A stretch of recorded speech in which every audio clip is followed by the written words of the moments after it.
সিলেট কেন্দ্রীয় কারাগার।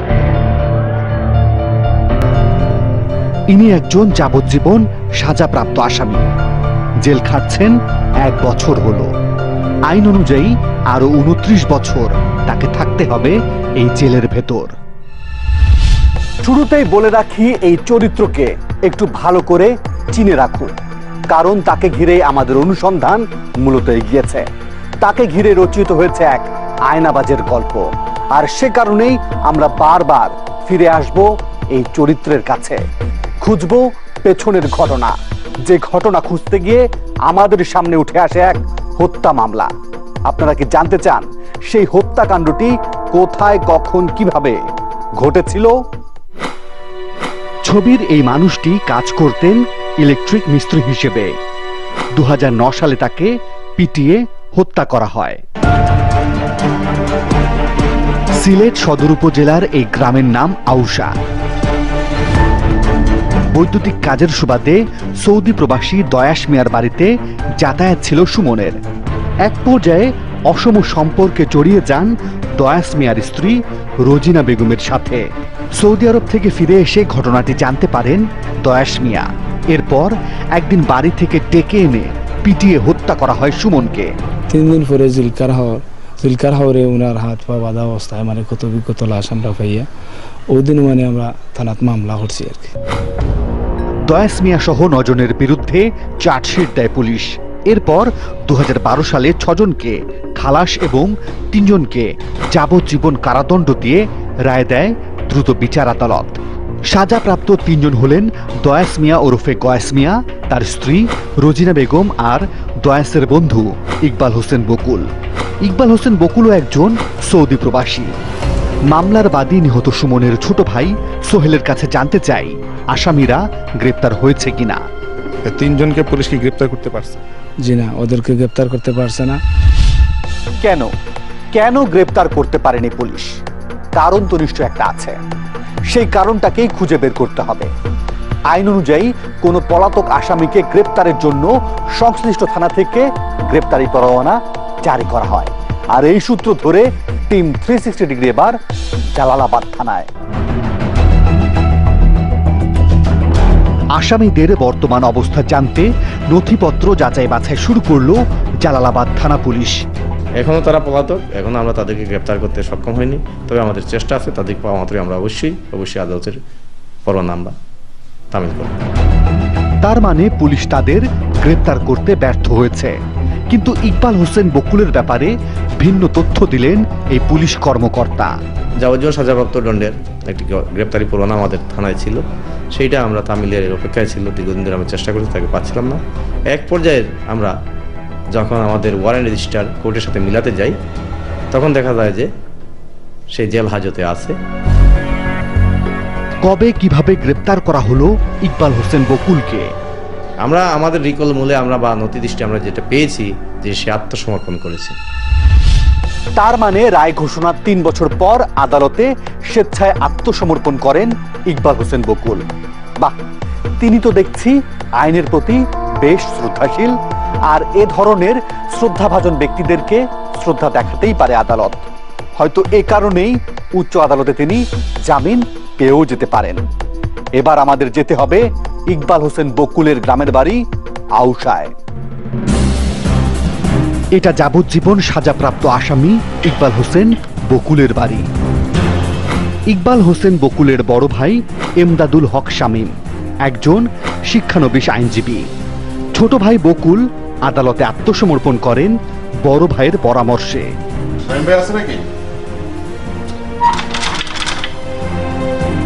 শামীম বাড়িতে নেই, কথা হলো বকুলের মায়ের সাথে। বকুল ভাই নাই? না। দেখা সাক্ষাৎ হয় না? জি না। খোঁজ খবর নাই? কোথায় আছে? কোথায় আছে আর কিতা কইমু? উনি কি পলাতক আছে না পুলিশ ধরে নিয়ে গেছে? হ্যাঁ, ওনাকে কি পুলিশ ধরে নিয়ে গেছে? ওই তার মানে পুলিশের কথাই সত্য, বকুল জেলে আছেন। টিম 360 ডিগ্রি এবার অপর 2 পলাতক আসামি দয়াস মিয়ার বাড়িতে। দেখা হয়ে গেল মামলা থেকে খালাস পাওয়া দয়াস মিয়ার বড় ভাই মকবির আলীর সাথে। জানতে চাই পলাতক আসামিরা কে কোথায়? দুইজন চিন্তা হবে, আর এখন তো বাংলাদেশও আছে বেটি, এলা কোন কোন জায়গায় আছে জানি না। কি বলছেন মকবির আলী? সত্য মিথ্যা যাচাইয়ের জন্যে আবারও একই প্রশ্ন করা হলো তাকে। আমরা কাগজে কলমে ইকবাল হোসেন বকুল অ্যারেস্ট, মানে সে জেলে, যে কিন্তু বকুল তো আপনারা বলছেন দেশের বাইরে। দেশের বাইরে তাই, কোনটা ঠিক, মানে জেলখানা নাকি দেশের বাইরে? দেশের বাইরে। আপনারা কিভাবে জানেন? এরাও এবারটা সঙ্গে আসিল আমার বাড়ির লোকে। তাই এখন কি দেশের বাইরে একসাথেই থাকে? যে এর সাথে আছে। মকবির আলী যে মিথ্যে কথা বলেননি তার প্রমাণও আছে আমাদের কাছে। বকুলের মা আমাদের যে তথ্য দিয়েছিলেন বরং সেটাই মিথ্যে। এবার দেখুন, একদিন আগে ধারণ করা গোপন ক্যামেরায় তিনি আর তার নাতি মারুফ কি বলেছিলেন।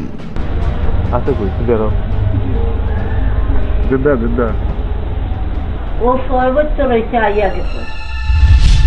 ইকবাল হোসেন বকুল যদি 6 বছর ধরে সৌদি আরবে আছেন, তাহলে জেলের ভেতরে কে, যিনি বকুলের নামে যাবজ্জীবন সাজা খাটছেন? আমরা সেই ব্যক্তির সাথে কথা বলতে চাই, কিন্তু একজন আসামির সাথে জেলের ভেতরে কথা বলতে হলে বেশ কিছু নিয়ম কানুন মানতে হয়। সব নিয়ম কানুন মেনে এবং তথ্য অধিকার আইনে আমরা সেই ব্যক্তির সাথে কথা বলার জন্য জেল কর্তৃপক্ষের কাছে আবেদন করি। অনুমতি পাবার আগে নিতে হবে ছোট্ট একটা বিরতি। জেলখানার ভেতরে যাবার অনুমতি পাওয়া গেছে, এবার থলের বেড়ালটাকে খুঁজে বের করতে হবে। জানতে হবে কে এই ব্যক্তি যিনি ইকবাল হোসেন বকুলের নামে সাজা খাটছেন, আর কিভাবে তিনি এই জেলের ভেতরে ঢুকলেন সেটাও জানতে হবে। চলুন এবার যাওয়া যাক সিলেট কেন্দ্রীয় কারাগারে। শুরু হলো কারাগারের নথিপত্র যাচাই বাছাই। নথি বলছে ইকবাল হোসেন বকুলই জেল খাটছেন।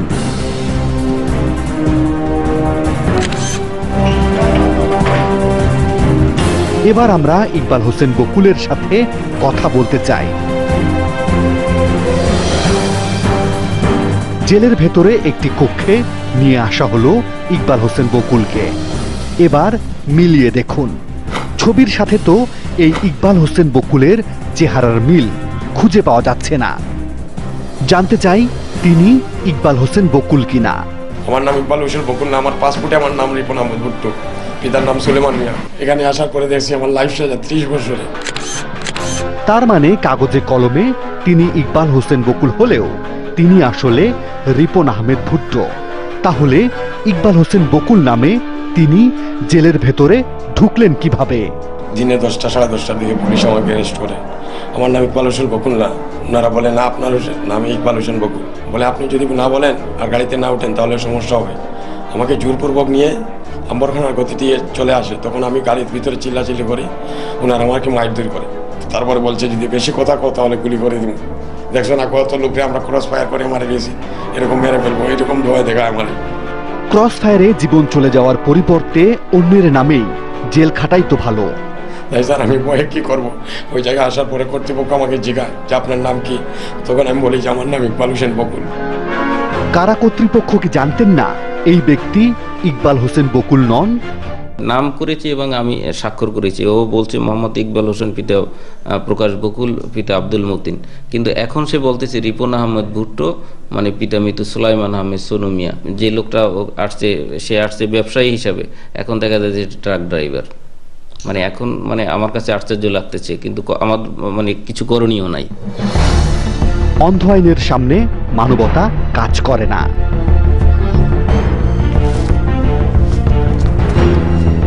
জেল থেকে বেরিয়ে টিম 360 ডিগ্রি এবার রিপন আহমেদ ভুট্টোর শ্বশুর বাড়ি ছালিয়া গ্রামে, যেখানে থাকেন ভুট্টোর 2 মেয়ে এবং স্ত্রী হালিমা।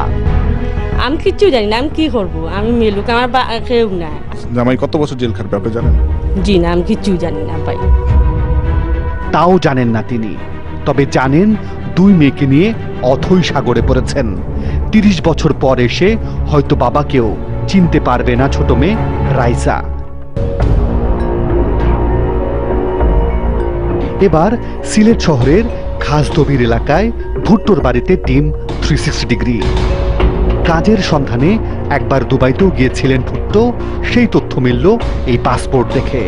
পাসপোর্টেও তার নাম রিপন আহমেদ ভুট্টো। দেখা হলো ভুট্টোর মায়ের সাথে। দুঃখ লাগে যে যদি কোনো দোষ করিয়া গিয়েছিল, আমার এটা তো কোনো দুঃখ আছে না, তার দুইটা বাচ্চা। কথা হলো ভুট্টোর ছোট ভাই শিপনের সাথেও। ঘটনা কি বলতে আমরা কিছুই জানি না বুঝছেন। পরে 2-3 সপ্তাহ পরে আমরা জানলাম যে উনি জেলে। যখন দেখা করতে গেছেন তখন কি জানেন নাই যে উনি আরেকজনের হয়ে জেল খাট? না, ওটাই আমরা জানি না। জি না, ওটা জানাই না। হয় আমাকে ধরে নিয়ে আসছে এমনি, আমি বের হয়ে যাব, ওটাই আমাকে শুধু বলেছে। কিছুই জানেন না তিনি, কিন্তু আমরা রিপন আহমেদ ভুট্টোর বাড়িতে গিয়ে বেশ কিছু তথ্য পেয়েছি, যে তথ্যগুলো বিশ্লেষণ করলে জানা যাবে কেন এবং কি কারণে ভুট্টো বকুলের জায়গায় জেল খাটছেন। কিন্তু এই ট্রাক চালক ভুট্টোর একটা কথায় আমাদের বেশ গরমিল লাগছে। তিনি তো দাবি করছেন তাকে ক্রস ফায়ারের ভয় দেখিয়ে জেলে ঢুকিয়েছে আইন শৃঙ্খলা রক্ষাকারী বাহিনী। এটা কি করে সম্ভব? প্রথমেই আমরা গেলাম তার এলাকার বিমানবন্দর থানায়। এখানে আটক হবার কোনো তথ্যই পাওয়া গেল না। এবার দেখা যাক জালালাবাদ থানা পুলিশ তাকে আটক করেছিল কিনা। আমার থানার রেকর্ডপত্রে ইকবাল নামের কাউকে এই পর্যন্ত 2015 বা তার পরবর্তী সময়ে আটক করা হয়নি যাবজ্জীবন সাজাপ্রাপ্ত আসামি হিসাবে। তিনিও বলছেন এই নামে কাউকে আটক করা হয়নি। তাহলে কি ভুট্টো আমাদের ভুল তথ্য দিলেন? আসল ঘটনা জানতে আদালতে টিম 360 ডিগ্রি। মামলার বাদীপক্ষের আইনজীবী ছিলেন পাবলিক প্রসিকিউটর কিশোর কুমার কর। তার কাছে জানতে চাই আত্মসমর্পণের দিন তিনি আদালতে উপস্থিত ছিলেন কিনা। আসলে আমার মনে পড়ে না যে আমি ওই দিন ছিলাম কিনা। তিনি মনে করতে পারছেন না। এবার আসামি পক্ষের আইনজীবী লুৎফুর রহমানের সামনে টিম 360 ডিগ্রি। আত্মসমর্পণ করছে কিনা বলা তো এই সম্বন্ধে আমি জ্ঞাত না, কারণ ওদের পক্ষে আমি ছিলাম। তিনিও বিষয়টি জানেন না, তার মানে খুব গোপনেই কাজটি করা হয়েছিল। এবার সেই আদালতে টিম 360 ডিগ্রি। আদালতের কর্মচারীও বলছেন তিনি আত্মসমর্পণ করেছেন। জানা গেল আইনজীবী হিসেবে সেদিন কে ছিলেন। হোসেন বকুল আর উকিল হয়েছে মোহাম্মদ ওয়ারিস আলী মামুন। এবার সেই আইনজীবী ওয়াসিদ আলী মামুনের খোঁজে টিম 360 ডিগ্রি। পাওয়া গেল আইনজীবী ওয়াসিদ আলী মামুনকে। হাঁটতে হাঁটতে কথা হচ্ছিল তার সাথে। তিনি কি জানতেন এই ব্যক্তি ইকবাল হোসেন বকুল নন? তবে আমি তো ওইটা জানি না ভাই। ও শিক্ষানবিশ ছিল না শামীম? শিক্ষানবিশ শামীম আর অ্যাডভোকেট শাহ আলম। তার মানে তার কাছেও আসামির তথ্য গোপন রাখা হয়েছিল। তাহলে তিনি সেদিন সেই ব্যক্তিকে আত্মসমর্পণ করালেন কিভাবে? শাহ আলম অ্যাডভোকেটে কইছে এটা আমার ফাইল, আমি ইন্ডিয়াতে চলে যাব, আগামীকালই ইন্ডিয়াতে যাচ্ছি, আপনি ফাইলটা এত মানুষ আত্মসমর্পণ করতে চাচ্ছে তারে আত্মসমর্পণটা করা। ওই দিন শাহ আলমের সাথে আর কে ছিল? শাহ আলমের সাথে শামীম ছিল, তারপরে আরেকটা ছেলে আছিল ওই লিয়াকত। কে এই অ্যাডভোকেট শাহ আলম আর কে এই লিয়াকত? আমাদের সাথে কিন্তু ইতোমধ্যে শিক্ষানবিশ আইনজীবী শামীমের সাথে পরিচয় হয়ে গেছে। এই শামীম আবার কিন্তু পলাতক আসামি ইকবাল হোসেন বকুলের আপন বড় ভাই। তাহলে কি পুরো ঘটনার মাস্টার মাইন্ড এই শিক্ষানবিশ আইনজীবী শামীম? সব উত্তর নিয়ে ফিরব একটা বিরতির পর। অনুসন্ধানে নেমে আমরা জানতে পারি ঘটনার পরপরই এর অন্যতম আসামি ইকবাল হোসেন বকুল সৌদি আরবে চলে যান। কিন্তু ভিসার মেয়াদ শেষ হয়ে গেলে তাকে জরুরি ভিত্তিতে দেশে ফেরার প্রয়োজন পড়ে। কিন্তু যাবজ্জীবন সাজাপ্রাপ্ত একজন আসামি দেশে ফিরলে গ্রেপ্তার হতে পারেন, একই সাথে পলাতক থাকার কারণে তিনি জামিন পাবেন না। আর সে কারণেই ভুট্টোকে ইকবাল হোসেন বকুল সাজিয়ে জামিন নেয়ার ব্যবস্থা পাকাপাকি করে ফেলেছিলেন তার বড় ভাই শামীম। শেষ হয়ে গিয়েছিল পুরো প্রক্রিয়া। এবার সেই মাস্টার মাইন্ড শামীমের খোঁজে টিম 360 ডিগ্রি।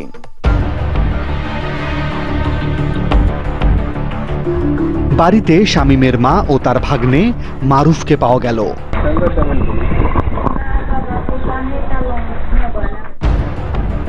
শামীম বাড়িতে নেই, তাকে মোবাইল ফোনেও পাওয়া গেল না।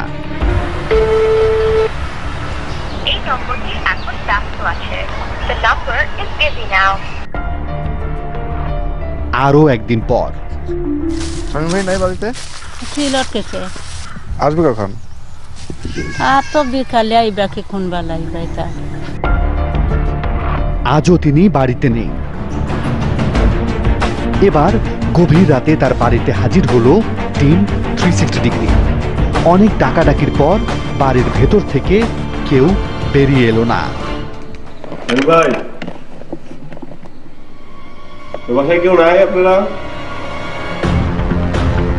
একদিন পর টিম 360 ডিগ্রি হাজির হলো আদালতে, যেখানে শিক্ষানবিশ হিসেবে কাজ করেন এমদাদুল হক শামীম। এখানেও তাকে খুঁজে পাওয়া গেল না। এবার সেই অ্যাডভোকেট শাহ আলমের খোঁজে টিম 360 ডিগ্রি, যিনি এই ঘটনার অনেক কিছুই জানেন। অবশেষে পাওয়া গেল অ্যাডভোকেট শাহ আলমকে। দৃশ্যমান ক্যামেরায় কথা বলতে না চাইলেও গোপন ক্যামেরায় পাওয়া গেল বেশ কিছু তথ্য।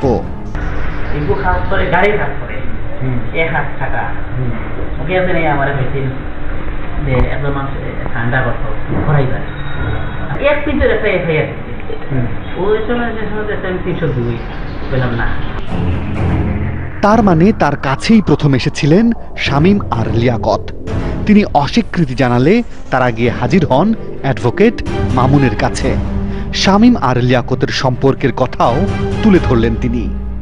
ও মামুন ভাইরে বিয়া করে, লিয়াকত তো আসামির কিতা সম্পর্কে কিতা শামীম না কিনা? হ্যাঁ অবশ্যই না, হাত কাটায় উকালতলা লিয়া করে না।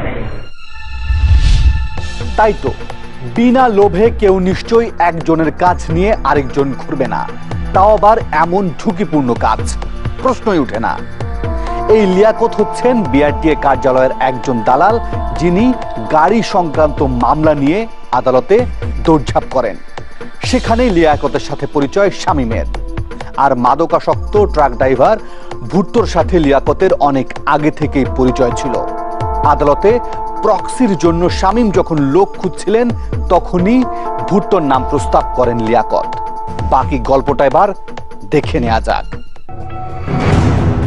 রিপন আহমেদ ভুট্টোর পক্ষেই সম্ভব এমন কঠিন সিদ্ধান্ত নেয়া, কারণ এর আগে ভুট্টো মাদকাসক্ত হয়ে বেশ কয়েক মাস মাদকাসক্ত পুনর্বাসন কেন্দ্রে ভর্তিও ছিলেন।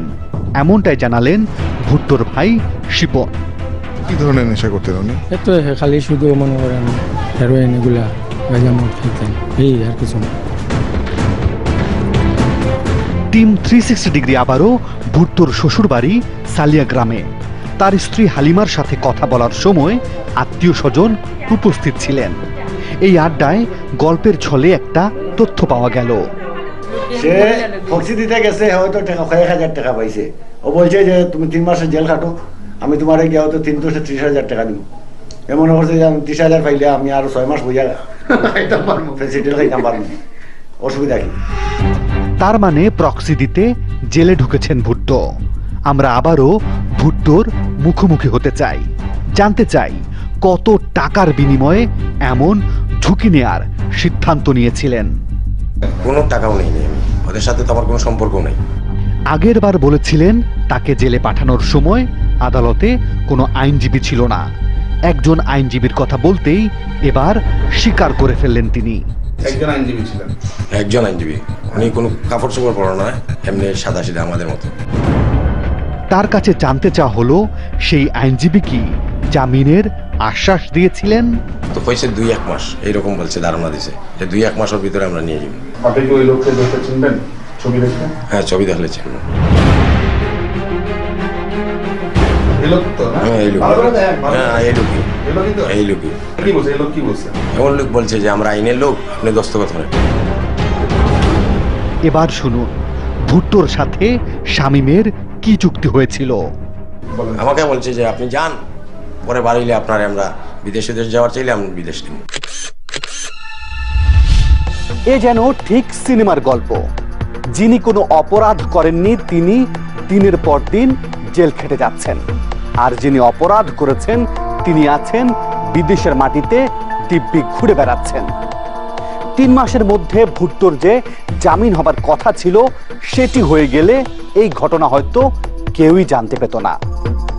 আবার একই ঘটনা জন্ম দেবার সাহস পেয়ে যেতেন শিক্ষানবিশ আইনজীবী শামীম। হয়তোবা আমাদের অগোচরে এ ধরনের ঘটনা কোথাও কোথাও ঘটেও চলছে, যার কোনোটি প্রকাশ পায়, কোনোটি প্রকাশ পায় না। অগোচরে থেকে যায় অনেক আয়নাবাজির গল্প। প্রিয় দর্শক, আপনাদের কাছে কোনো সুনির্দিষ্ট তথ্য কিংবা অভিযোগ থাকলে আমাদেরকে জানাতে পারেন। আমাদেরকে জানানোর মাধ্যম